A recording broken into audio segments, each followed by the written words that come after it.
Freedom Watch. For the anti-Trump.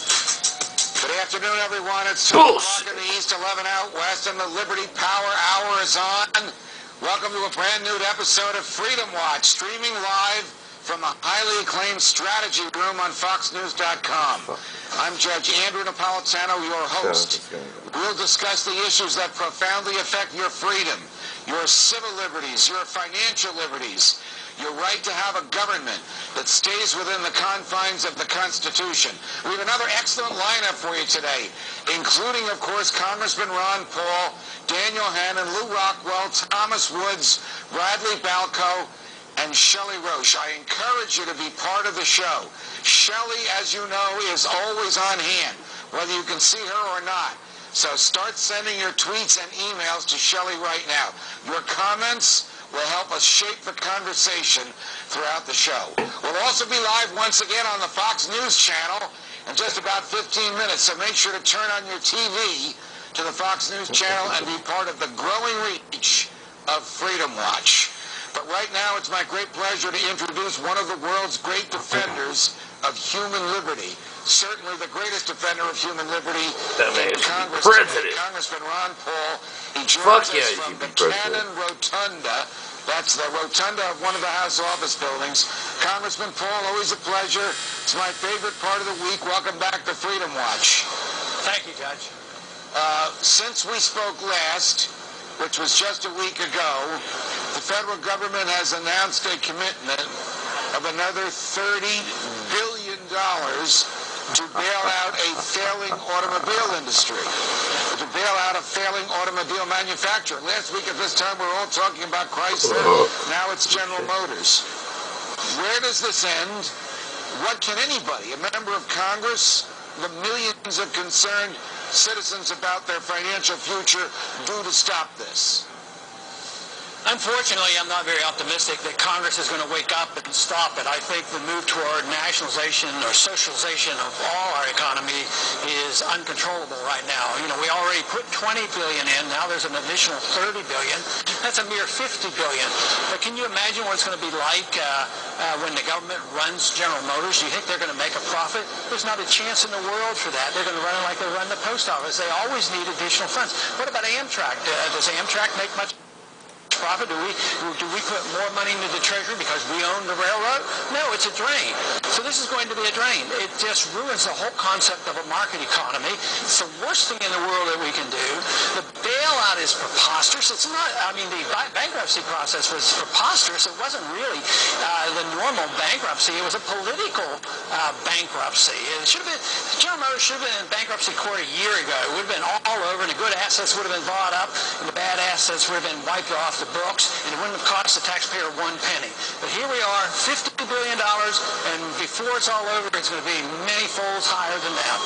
Shortly before George W. Bush left the presidency, he specifically asked the Congress for authorization to give a loan to General Motors.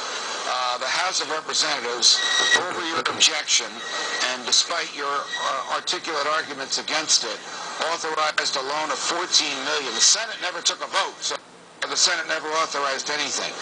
Notwithstanding that, on his own, pursuant to so-called authority given to him under the TARP legislation, he authorized his then Secretary of the Treasury to loan $17 billion to GM.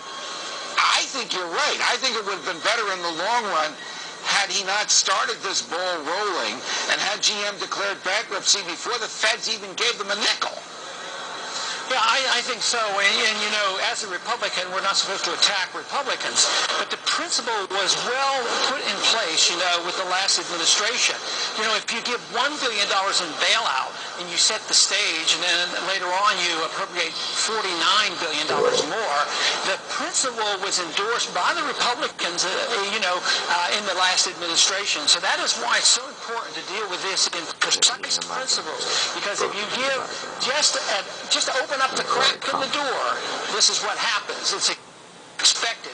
So the crack in the door now is that we can nationalize anytime a company gets into trouble. So it's going to go on and on. There'll be other companies in other industries. I mean, do we own insurance companies? Do we own the banks? And it seems like the American people, either they don't know or they don't care, or they're hoodwinked into listening to the propaganda, just like they get hoodwinked into the propaganda of going to war. It's just on and on. So, and that's why your program is so important. Just trying to wake the people up to the reality of what's going on and know the truth of what it is, so that we can get our senses back, and maybe once again say, was this a constitutional provision that we were able to do this? Did we do this under rule of law? And of course we don't. We don't follow the Constitution. We do what we want, so we spend money endlessly, and that is why we can expect this crisis to be magnified. We are turning this financial crisis into a currency crisis, and that is coming within the next year or two, is my estimation. I'll ask you about H.R. 1207 in a minute, but before I do, it's funny you mentioned Amtrak.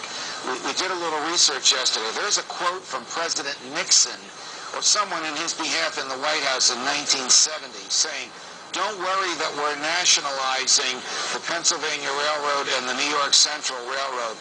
This is only going to be for about 3 years. In 3 years, they'll be profitable, and we'll sell them to investors, and everybody will be happy." And of course, we all know what happened. That's 40 years ago. We still own Amtrak, and we have poured billions into them. But my question is this: do we become so inured to this that we forget what's happening? Do we take for granted that Amtrak is there, and forget that it's a drain on the economy and the Treasury, and forget that it was only supposed to be a temporary experiment? Sure, they will forget if they get a little bit of benefits from it. No matter how much we lose, they would like to forget and not address it, and that's what happens. But that's why it won't end until the currency crisis comes and the country is declared totally bankrupt. Just think of the difference in attitude compared to how the courts ruled with Truman taking over the steel mills in the early 1950s. At least there were a few people who said, hey, is he supposed to do this? Does he have the right to do this? Where's his authority? It goes to the courts, and the court says, this is unconstitutional. Now nobody even asks the question. It's not going to go. Do you think we're going to go to the court and ask whether it was constitutional to buy up General Motors? No way. That's just not going to happen. That's how seriously we have flawed and drifted from the original intent of the Constitution. Thank you, brother. And that's why it is so important for us to wake up, because in the midst of a financial crisis, believe me, the people that we have in Washington now will do exactly what they're doing. They will want more government, more regulations, and they're talking about the super regulator who's going to be international, IMF. They want another international currency to solve the problem of the dollar with an international currency. So they're moving in the wrong direction. That's why we're in a real desperate struggle now. Does the Congress, do members of Congress, even big government types in both parties, take umbrage when the president does these things on his own without even arguably any specific legislation authorizing it? Look, you and I believe that such legislation would be unconstitutional, but do they get mad when he doesn't even bother to ask for it? It just does this on his own? No, they never ask, and they just try to justify it in their own mind. And the pragmatism rules. Well, it would be so much worse if you had deflation, and they're scary. That will give us depression and all these things that they scare the people. Fear is a powerful weapon that politicians always use, both in foreign policy and economic policy. Build up fear, and then the people get scared. And if you don't go along with the government, you become unpatriotic, un-American. And the idea that you're not a strict constitutionalist isn't really of any importance. They turn it around and say, well, if you're a strict constitutionalist, you don't care about the people, and you don't care about helping people and sorting out the problems. We have a little treat coming for you, Congressman Paul. We're going to be simulcast on the Fox News channel. My colleague, Trace Gallagher. Fox News is in a commercial break at the moment, but we'll be going live with him in just a moment as Trace Gallagher and his crew from Live Desk have moved into our studios. And so I do remind everyone watching us on Freedom Watch on the Strategy Room at foxnews.com. If you're near television, turn it on to Fox News channel, because you'll be able to see believe it or not, 2 Judge Napolitanos, 2 Ron Pauls, and 2 Trace Gallaghers. Too much is what it is. A posto.